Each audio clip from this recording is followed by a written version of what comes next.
এই এদিকে আয়। কিছে বে কও কি হইছে মানে তুই আমার সামনে দিয়ে গেলি গা, আবার আমার লগে পিক আপ লস। এই বেটা তুই আমার মারছিস তুই না একটা মিনিট খারাপ পারলি। আমার বাসার নিচে আমার ছোট ভাইয়ের হাত দিছে, এত বড় কলজাটা কার দেই তো। এদিকে আয়। ভাই আপনাকে এলাকায় এসে দেখে মারছেন না, ঠিক আছে। চৌধুরী পরে কার এত বড় সাহস হয়ে গেছে আমার ছোট ভাইকে হাত তুলছে, ওর হাতে কবজি না আমি কাটতে আলাদা দিমু। ভাই ওই জড়াই মারছে, ভাই ওই জড়াই চল চল মারছে। চল দি কি রে তোমার ছোট ভাইকে মারছস কি রে? পোলাপান মারামারি করতেছে কে? যে দেখি তো একটু। এই এই, এই তোমরা থামো থামো।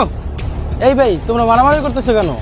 আরে এই মাসে আপনি জানেন না, ওরা আমার বাইরে এক কাপড় মেরে দিছে, এর লেগে আমি আই ওকে মেরে দিছি। দেখো মারামারি করলে তো সব হয় না, এটার একটা সমাধান আছে। দেখো ইসলামে আছে, যদি কোনো ব্যক্তি কাউকে আঘাত করে তাহলে ওইটার জবাব হলো তাকে ক্ষমা করে দেওয়া, কারণ ক্ষমা করলেই এটা সবচেয়ে আল্লাহ তাআলা বেশি খুশি হন। দেখো এখন তোমরা আর মারামারি করো না, চলো আজান দিয়েছে, চলো আমার সাথে সবাই নামাজে চলো।